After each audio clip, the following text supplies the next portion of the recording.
All right, we are live. I'm going to do a quick pulse check for the audience while we are waiting for you to join us on this live show today.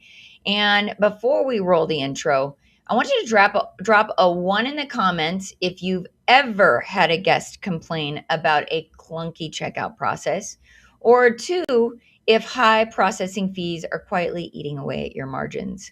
Let's see where this room is at. In the meantime, I'll see you after the intro.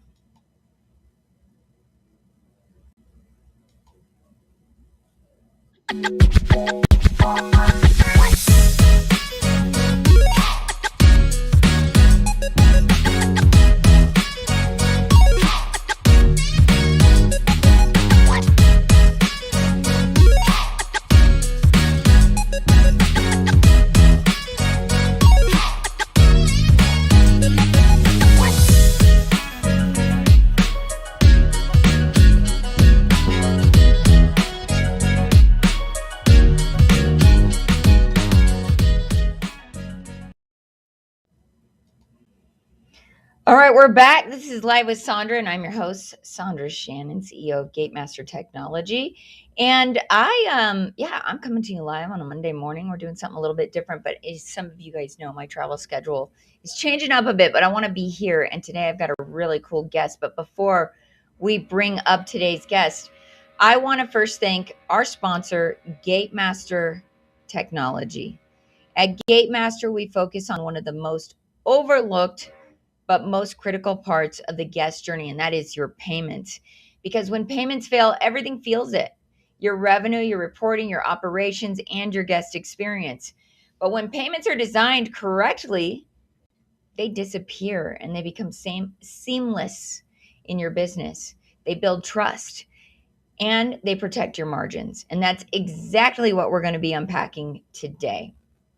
Today's show is titled Stop Payment Disruptions, Secure Your Software and ROI. And I'm joined by Chris Wheeler, president of Paystri. Chris is a leading expert in payment processing and strategic M&A navigation with deep expertise in customer experience optimization, specifically in how frictionless transactions will drive business growth. He also specializes in dual pricing and surcharge strategies that help businesses protect their bottom line.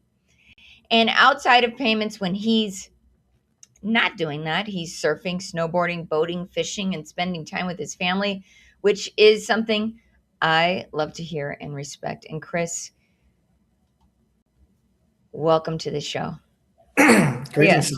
Happy to be here. Good. I'm glad you're here. I'm sorry about the noise. I don't know what's going on in the building. I keep hearing a banging. Can you hear it? No, I think you're good.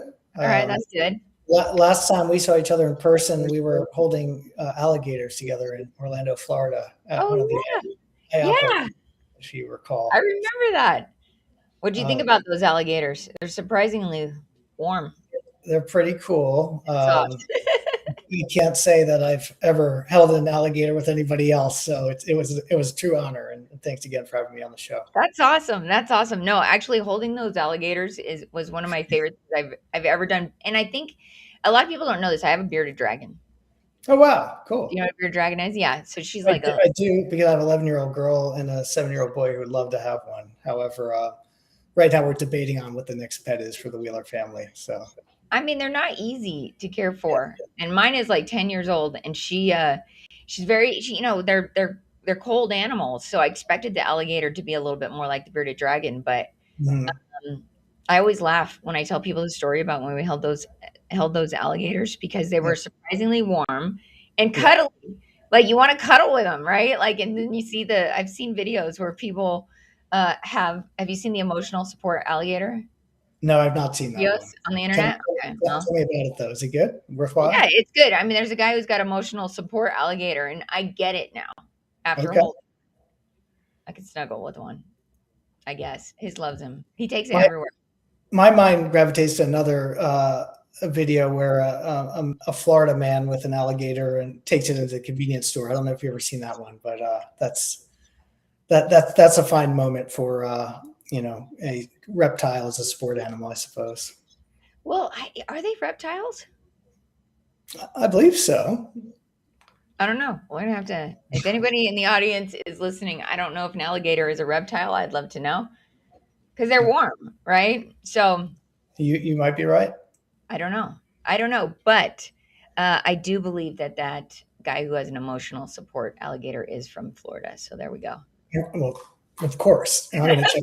I'm going No to Florida offense. tomorrow. I live in South Carolina. We actually have alligators here, so Oh, once in a while. yeah, we don't have them in Denver. No, certainly not.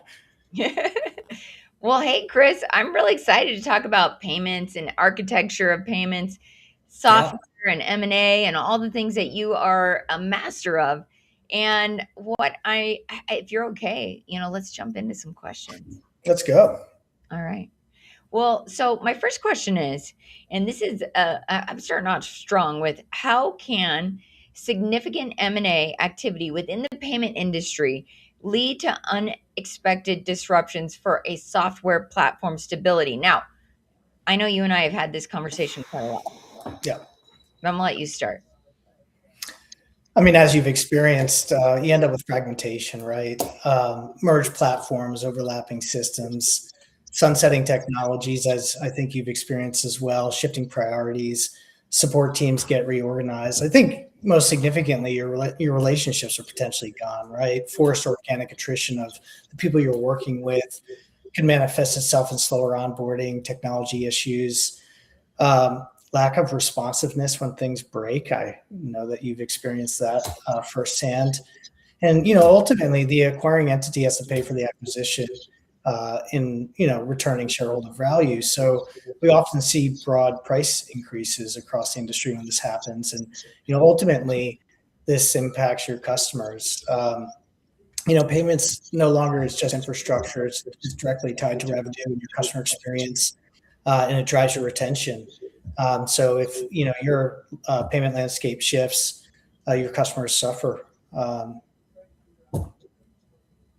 Well, I definitely hear that. I always say in at least in our world at Gatemaster that like one of, and this is any software company, where you have an integration that is a, it's always a possibility for a break point within what you're building and what you're offering your customers, which is why having strong partners who understand this are super important to us. But also, what I love about what you said is, yeah, I mean, there's a lot of disruption happening in our industry, especially with what's happening in M&A and these companies that are getting bought up or merged together. And for better or for worse, Mm-hmm. I'm sure there is some good that comes out of it. Companies like us sometimes are stuck dealing with whatever that fallout looks like. Yeah, So, absolutely. I mean, and I emphasize the relational aspect of that. And I knowing you well enough, I know that's incredibly important to you. And it's at the end of the day, one of the most critical, elements of all our most successful partnerships as well. And if those relationships are impacted or frankly removed, that I think there's no way it's not going to have a dramatic impact on your customers. yeah, right? I mean, I always say, in fact, I was talking to a friend of mine over the weekend who's got a business in a different industry in Las Vegas, because I was in Las Vegas over the weekend. And, when you talk about customer relationships, it's like trust, right? Yeah. So much Takes trust. takes a long time to establish trust with a partner.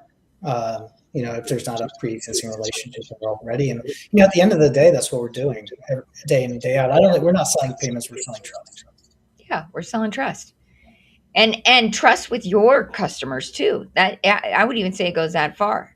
We're selling payments with our end user, which is our customer's customer, oftentimes, right? The customer's customer, and I Yeah, think that's some people struggle to wrap their head around that. But at the end of the day, again, payments is no longer just infrastructure, right? It directly impacts the customer experience, and although it's in the grand scheme of software, a relatively narrow portion of the customer experience, nonetheless, is incredibly important. right? Yeah, It's an intersection of customer experience and revenue. it's a huge touch point. Yeah. Well, Chris, I'm curious, from your perspective, what are some specific warning signs that a CEO in an organization or a CFO might look for to know that their payments or their payment partners are becoming a liability rather than an asset? And actually, I think I'd love to know the reverse of that too. Yeah, I'd be happy to answer that. You're going to hear a lot about my mention of strategy today and all of this. I think it'll be an overarching theme, but at the end of the day, I mean, if payments aren't helping you meet your strategic goals, and as part of that strategy, you should have a pretty clear idea of what your payment goals are and the underlying metrics that support those. And so, I think on the flip side of that, if to answer your question, if your payment partner isn't proactively bringing you the data that you need to understand how they're performing, like that's a red flag in its own right. Or they're just sidecar and not engaged. Going back to that relational element, some more new, or I guess more granular red flags would be low payment attachment rates, right? And I think it all comes back down to your payment strategy to begin with, right? Like, are you just promoting one or two primary partners, or we see often enough strategy in which it's like a la carte, like bring your own processor. I would challenge that strategy to begin with. But nonetheless, if you have low payments attachment rate, or basically the adoption of payments within your product for a specific partner or processor, that's an issue. Low revenue growth, high attrition due to payments, low NPS scores. Again, I'm speaking payment specific. Low CSAT scores. I mean, heck, you can even go to Google and look at their Google reviews. Time to revenue, right? So basically time to process. Is it taking you too long to get customers live? Lack of transparency in financial reporting. Support. I mean, support is the lifeblood of our organization. And if your customers can't get real help when they need it, or your team can't because of technical issues, that's a major risk. So, in summary, your payment partner needs to be actively helping you grow. Payments should be driving adoption, retention, and revenue. And if they're literally just processing transactions, I think they're falling short. Yeah, I agree. And I think like you've mentioned a few times the part about support. And I think that especially in the industry that I'm in, attractions, amusement attractions, the support aspect is a huge part of the trust that we need built. Because if you've never uh and I don't say this on the show very often, but uh, talking about the past when I used to onboard all of the Gate Master clients early on in my career, before we had Zoom and all of the things, right? I had to go to a lot of the facilities, and oftentimes I'm working alongside the teams Yeah. back then. And if you've not seen what it's like to have, 1,000 people in line or at a gate and not be able to process transactions, it's a it's traumatic for these operators when it doesn't work. And I think we've come so far today, right? Like this was 20 years ago.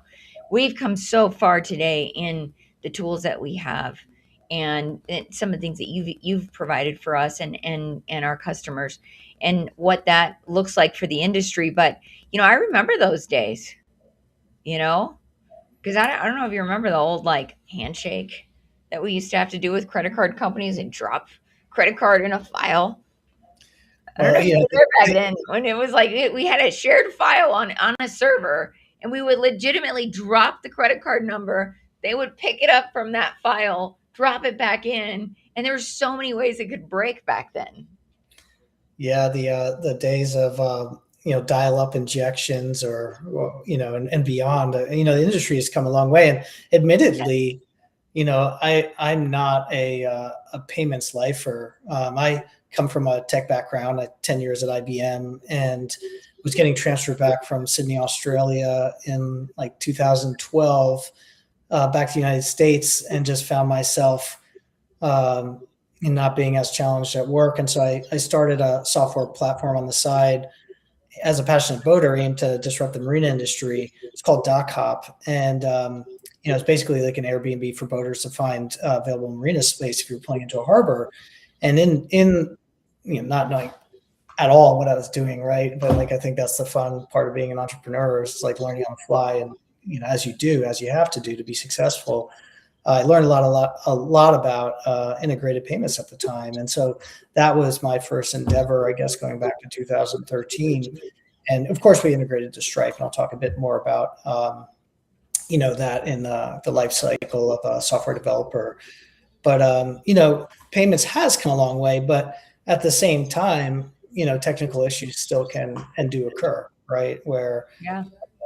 you know payment terminals can go down, software can have issues. There's obviously a tremendous amount of risk for fraud and card testing and everything that goes alongside that can encumber your ability as a software platform to operate. And so there's a lot that goes into it, and I think that's why you need to be very selective in not only the technology but the team that you have behind you when you're integrated payments.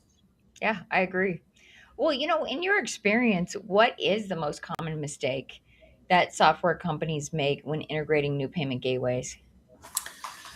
I think like the best software platforms think about payments as part of their product and their go-to-market and revenue model from day one.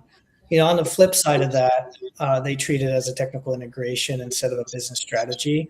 And so, I was just mentioning this with regards to Stripe. We often see this early on in the software product's lifecycle. They're focused on APIs and documentation, like, hey, I just need to get this thing done. It needs to work. But they don't think about their goals surrounding onboarding, pricing, customer experience, support, or monetization, of course. And the reality is payments can drive a huge portion of software revenue. In some cases, 40% or more. And not to mention the multiples now on value at exit. So if you don't design it intentionally, you're just missing a massive opportunity.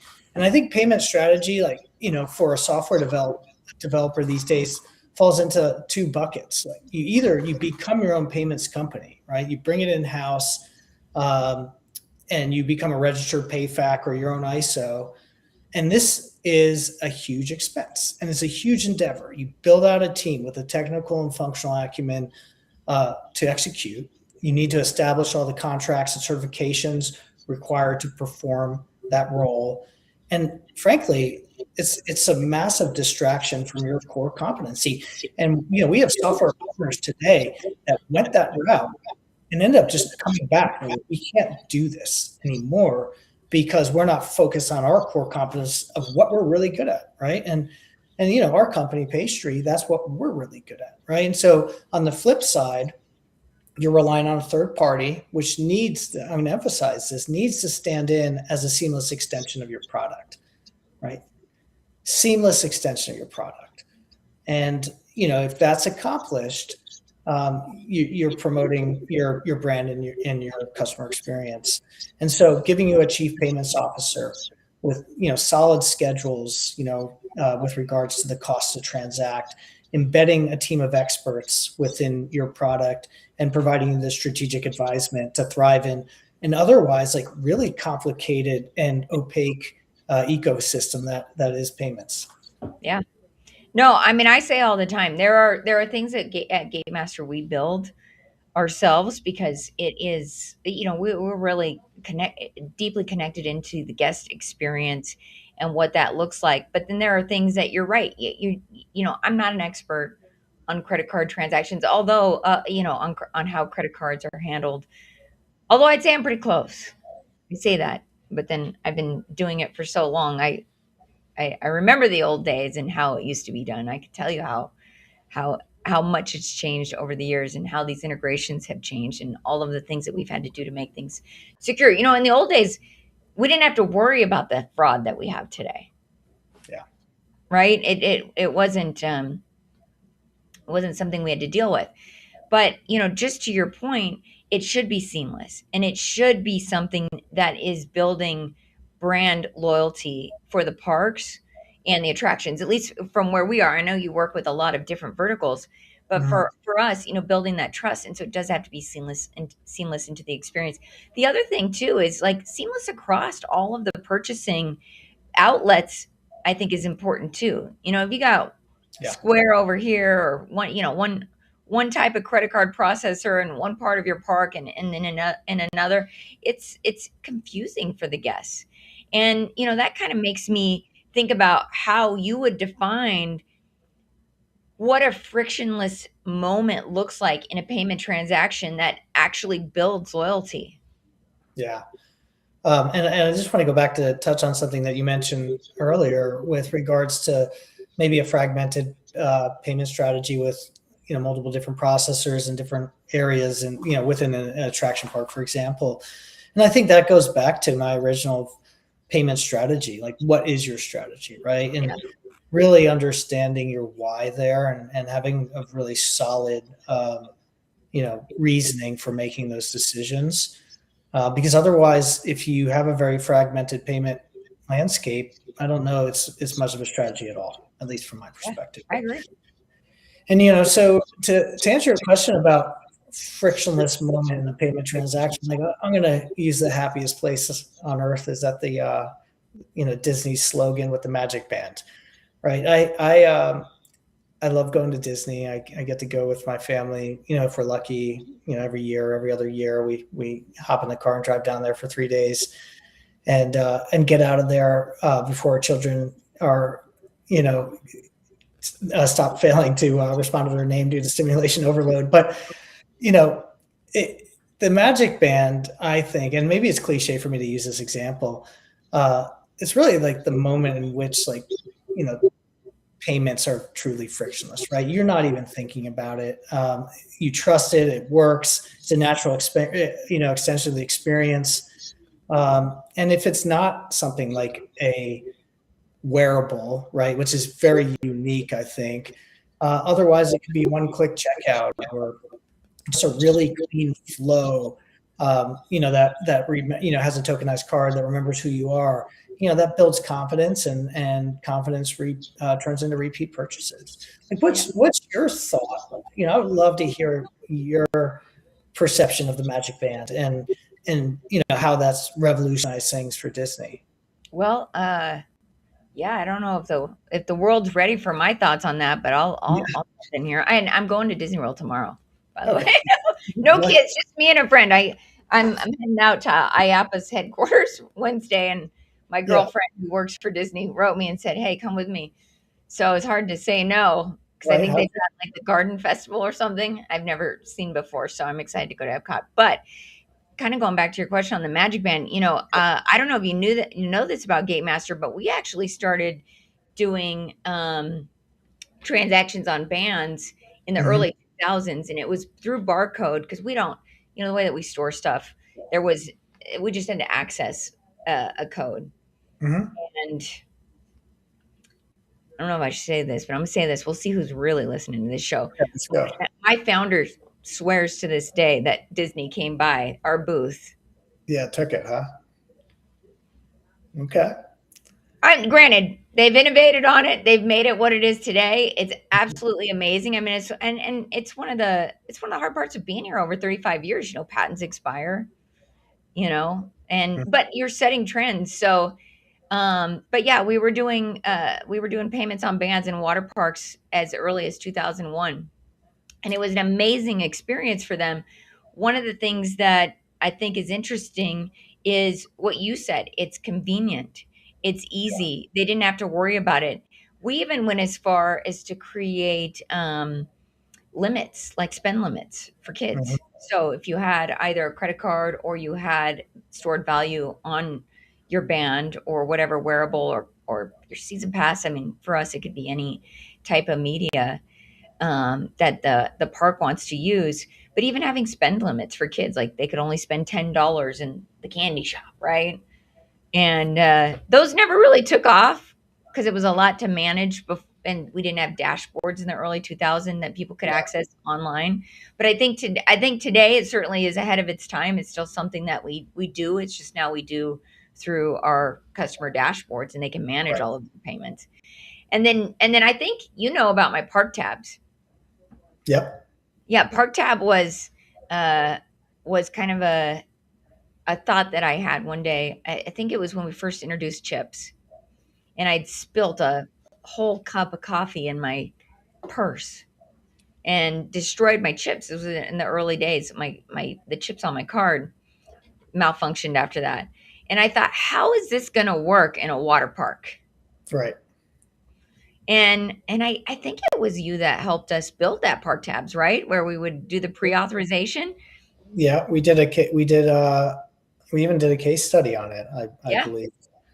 yeah, Um, and love your water park attractions, by the way. Definitely some of my favorite customers. they're fun. They're fun. I mean, Did it's a fun industry. think it was David Sims actually who participated in that, if I recall. Steven. Steve Sims, Yeah, yes. Steven. Actually, I talked to him over the weekend. He's Awesome. when you talk about and this is a funny story. When we talk about building trust and relationships, I think it took us 8 years to get that contract. 18 Yeah, years we've known him now. He and Tiffany started together, but this industry is so much about those relationships and then that trust over time. yeah, And so when you work with somebody for 8 years to get the job, right? yeah. You want to make sure that you can keep your promises. Oh And yeah. this is why I'm always grateful for partners like you. So yeah, so I don't know if that answers your questions about Disney, but I always laugh about the Magic Band because that was something that we're big fans of. We've been doing for many, many years. Um, I'd be remiss if I didn't share with you. My wife calls me Disney Chris when I'm at Disney, so I think I well, hopefully we go later this year. Of course, I don't get to go tomorrow. I wish I could. I'm a big fan of Disney myself. I am excited to go tomorrow, even if I only ride one ride. Sometimes I just like being in the environment. You just need a Disney day, right? I love Epcot as well, so it sounds like you'll have Yeah. a great And time. I got good friends that take me to places like that. So I'm super excited. But kind of going back to payments, I'm curious, what is the payment stage that is often overlooked as, it's an overlooked part of the guest journey. And I know that we talked about magic bands, we talked about making things easy and convenient, but what is another area that you see maybe overlooked? Well, I mean, I think most businesses just still think of payments as a back office function. So they invest heavily in sales and marketing, customer experience, operations. But then if they treat the checkout as an afterthought, that's just introducing friction, right? Going back to like frictionless payments. Um, so payments is where the revenue is actually captured, right? And so Yeah. it's 100% of this necessity. And so if there's friction there, everything upstream loses value. Um, so yeah, at the end of the day, I think it deserves just as much attention as anything else as part of the customer journey. Yeah. Well, it looks like we got a question, Chris. All right, let's go. We got a question from the audience from Rob. He says he would like us to explain what exactly we do specifically, and I'm not sure if he's talking you or me, but maybe we should break it down. You want to start, or you want me to start? Why don't you start from a Okay. software attraction standpoint, and then I'll come in with regards to what we do. How's that sound? So for me, I like to make it pretty simple. We are a system that helps attractions with their buyer's journey, and that's everything from the relationship, the first touch, all the way into the park, food, beverage, retail, all of the revenue centers that the parks are operating from, and keeping that transaction seamless. This is why we need partners like Chris, because we want to make sure our that we make buying super easy within the organizations that use Gatemaster. So everything from admissions, season pass processing, food, beverage, retail, mobile ordering, um, group sales, party booking, cabana rentals, tube rentals, you name it. If you need to take a payment, we got you. And Chris is helping us behind the scenes and under the hood with credit card processing. Is that a nice way to say it? Yeah, at the end of the day, we effectively make the payments work, right? We're a purpose-built payment tech company embedding payments into software, backed by an expert team supporting our software partners focused on co-growth. So, I like to think we offer more than just the payments, right? With regards to ensuring that the customer payment process is seamless and providing strategic guidance to our partners as it relates to payment features, technology, monetization of payment revenue, and other elements that are critical to a successful payment partnership. Yeah, and I think one of the things that I love about the partners that we choose to work with regards to payments, because like many of our attraction partners, I probably get 100 calls a day. Luckily, somebody else picks those up on credit card processing and merchant processing. And I'm sure many of the attractions are having that same experience. And so, like you said, you don't want to just piecemeal this. I think earlier in the conversation, you said something along the lines of bring your own processor. That doesn't always make sense because Right. they're not all made the same. You need processors who are aligned with you with regards to how that payment journey should look like. And that's something that I've always appreciated about you is, like with Park Tabs, right? How do we make that seamless and easy? How do we take away the friction of payments? It brings to mind another partner of ours in a totally different vertical, field services cleaning. At the end of the day, they were struggling with the fragmented nature of delivering software features across multiple different platforms, and they just weren't getting the responsiveness they needed from X, Y, and Z, right? And or if there was a feature limitation in one payment gateway technology that existed in another, how do we deliver this to our customers with continuity, consistent timelines, um, and other things oriented around the experience, and so we helped solve for that. Responsiveness was a really big thing for them, and we've definitely lived up to their expectations as well. Yeah. Well, I think like when you mention the fragmented nature of payments, and Rob, to answer your question, it's online, POS, back end, and anywhere where a payment is needed for a guest. And I think one of the things that you're mentioning when we talk about fragmented payments, I recently had a conversation with a potential partner of ours where that friction alone, we found about a $4 to $6 million loss. So I think that's something that a lot of businesses in general, regardless of industry, are not realizing that that friction is costing them. Out of curiosity, what was was that due to abandonment in shopping carts, or can you share a little bit more details as it It was relates? it was actually due to they had one system that was selling, one system that was redeeming, and Mhm. then and then if you bought a ticket, let's say certain times of the week it was more expensive than other times of the week. So if you were Mhm. to buy a ticket, but it's all manual. So if Right. you were to buy a ticket on Monday and show up on Friday, they lost that money Wow. because they had no way to upgrade because their systems are not seamlessly integrated. Yeah. So when we looked at how many visitors were coming to this park, how much of that business was online and during those days. And so when you think about that strategy right there, like $4 to $6 million, I mean, we pay, it's like you said, when you look at strategy, not only are we paying for ourselves, but we're also recovering some of those losses that they're having. Yeah. Very interesting. Yeah. So it was definitely an interesting find. But I think a lot of businesses are settling for those things and not realizing what it's actually costing them because they're not doing the math, right? And we're Yeah. Opportunity costs. yeah. So that's And anyways, I think that's going to make an easy deal for me because we're not asking them to even spend any money at that point, Right. I right? mean, isn't that the best when you can offer so much value to a customer or partner that there's no real cost to adopting that service, and in this case, due to the savings that you're able to offer them, that's an incredible Yeah.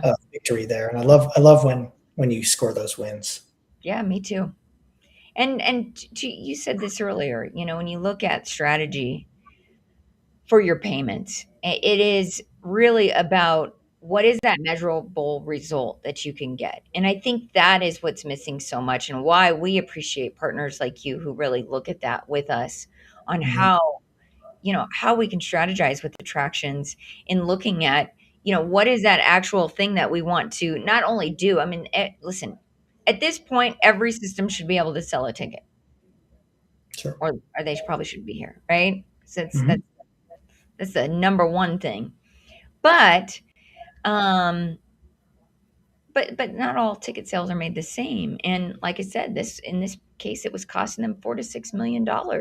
So when we can go in and say, okay, we're going to recover that, this is a measurable result that this partnership is going to have. That's really what we're looking for.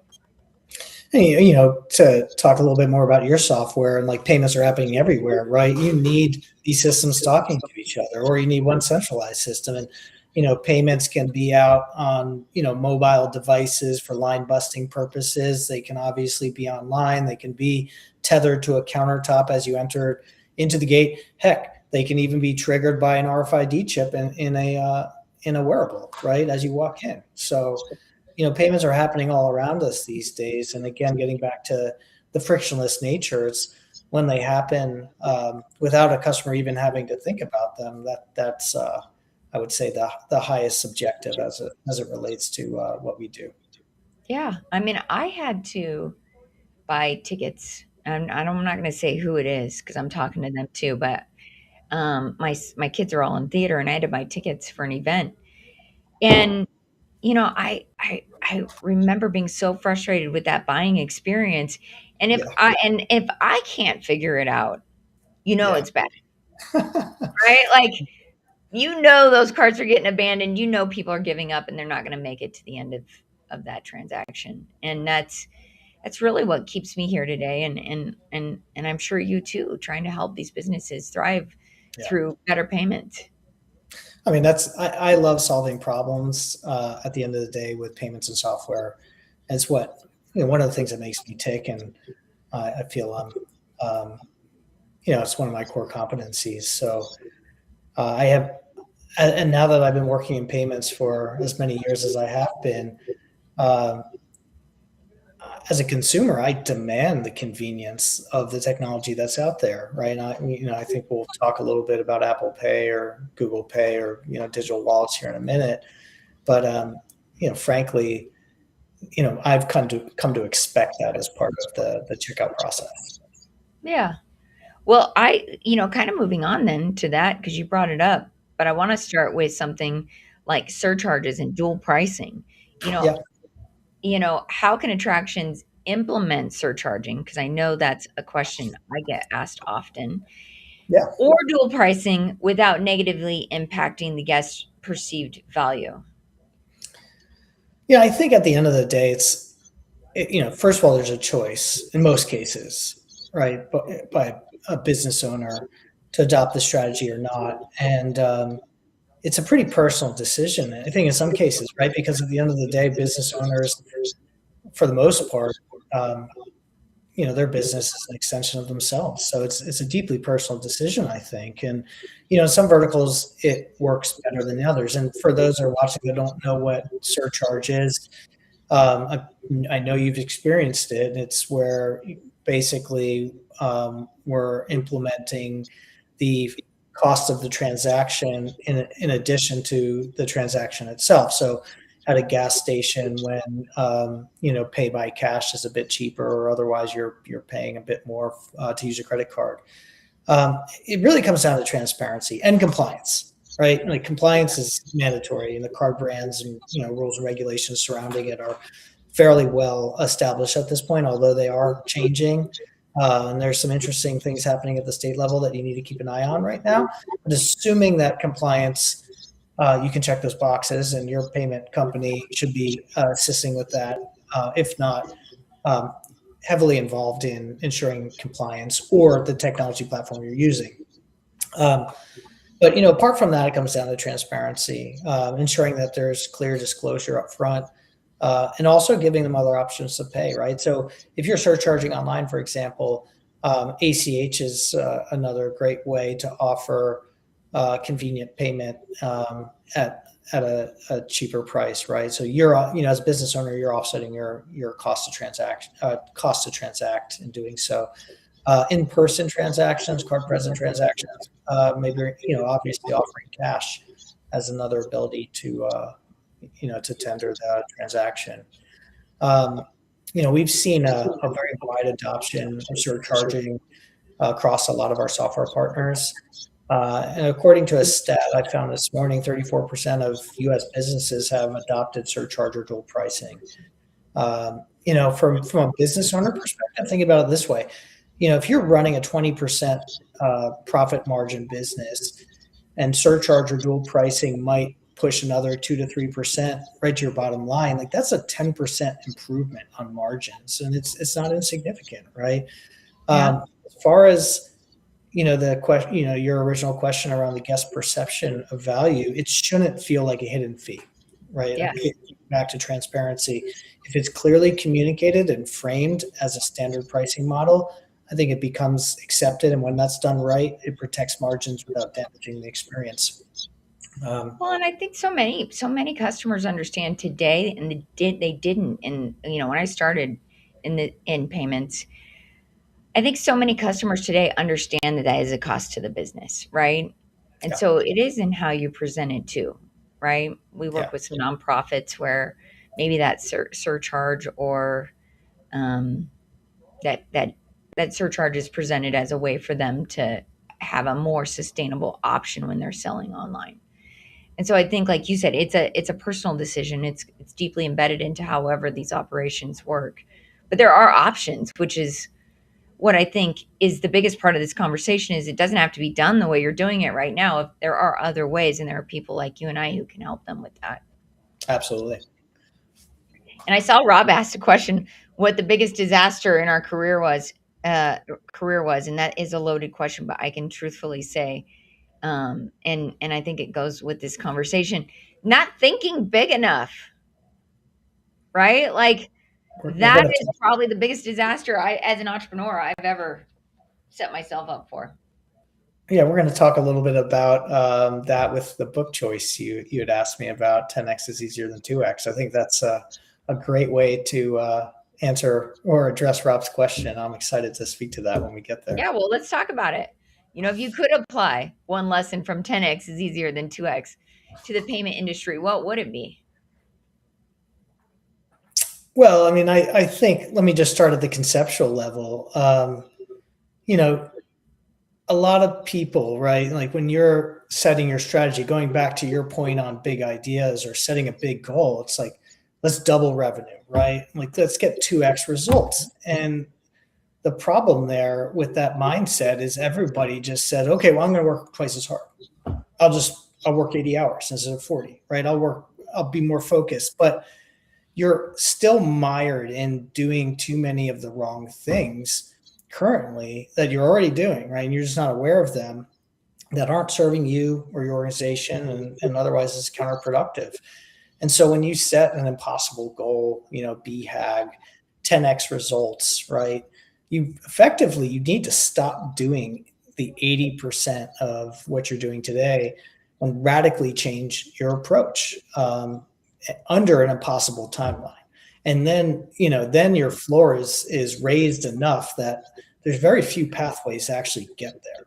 And hopefully that activity helps you see that. And I'd highly recommend, if anybody watching today hasn't read any Dan Sullivan, Ben Hardy books, Gap in the Game, Who Not How, 10x is easier than 2x.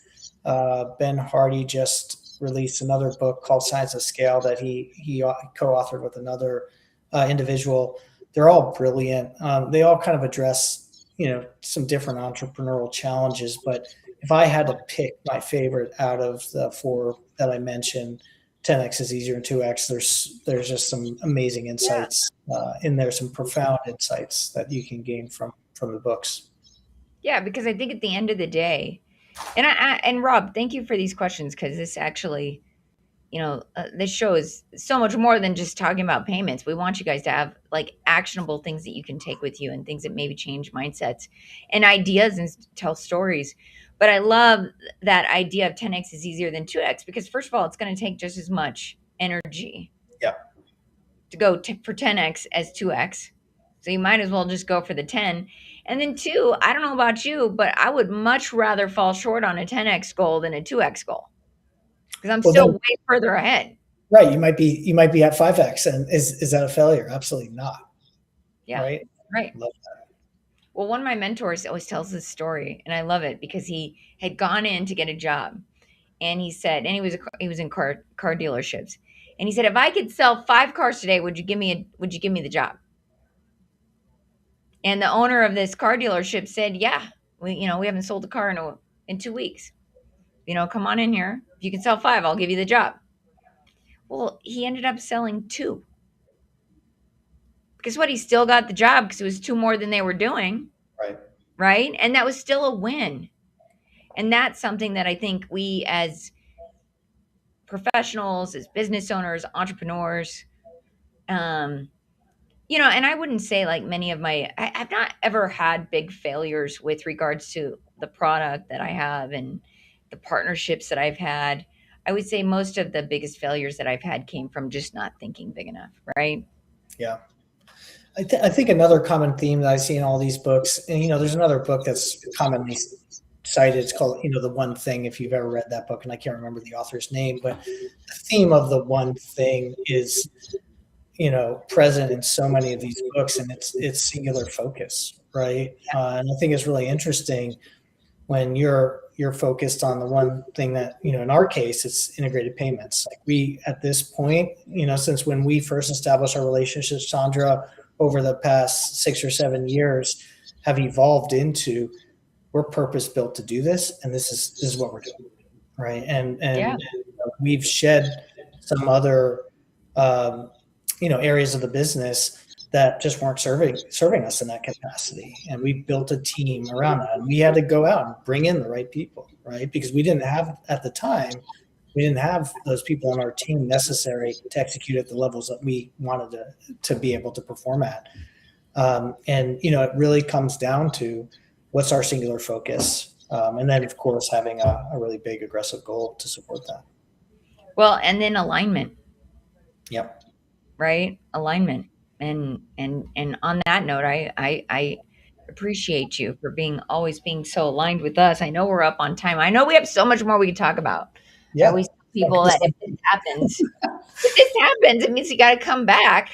Yeah. But also, Chris, you're my friend, and we've had many long conversations, so I know that we could do a whole other show. But I do want to thank you for being here today and for this very important conversation.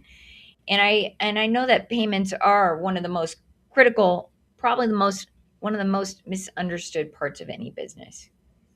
And if you don't think it is because it's still a mystery to me, and I'm in this business all these years, and I'm sure there's some mysteries to it to you. But understanding how it does impact the revenue of our guests and the experience and operational stability. And there's so much that I want to change with regards to payments because it's often treated like a utility rather than a strategy. So I really appreciate you coming on here and kind of changing the hearts and minds of people that are listening today on this. But before I let you go, if somebody would like to get a hold of you, Chris, what's the best way they can do that? Check out our website, Paystri, paystri.com, or you can find us on social media, and would love to help in any way we can. Thanks, Sondra. Yeah, thank you for being here. I appreciate you.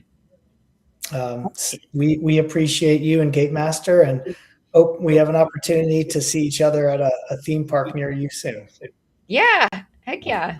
Disneyland, anytime you call me. Let me know. Bye, Chris. Take care. Bye. You up. So, what today really reinforces is this: if your payment architecture isn't intentional, you're either introducing friction or you might be leaking when it comes to margins. So, again, just want to thank Chris for coming on today, sharing his expertise. I know we had to reschedule the show, and I'm always so grateful for people who are flexible and still show up for us because you guys know I work in attractions. It's a busy time right now. This is like our season, this is our time to shine. So, at Gate Master, we're working on getting quite a lot of our parks open and operating for the season. And my team, I always have to thank my team for showing up for these shows and doing all the work that they do. It takes a lot to put together a show like this. I was reflecting on that over the weekend. It's just, I feel very fortunate to have the people behind this and the partners behind what we do. So, speaking of partners and sponsorships, I do want to thank Gatemaster Technology for continuing to push the industry forward and for creating integrated, stable, revenue focused commerce systems. Again, I want to thank Chris and thank you to everybody who joined us. Rob, another shout out for the questions. I love it. I love the participation. I love when you guys show up for us here and ask those questions. And thank you to everybody who's watching live. If you're listening on any of the podcast networks, thank you for being our audience. And if you are watching this on replay, hashtag replay, I would love to know that you are here and watching. This is Live with Sondra. And until next time, go out there and be great. Make payments better. And if there's any way I can ever help you, just reach out. I'll see you guys next time.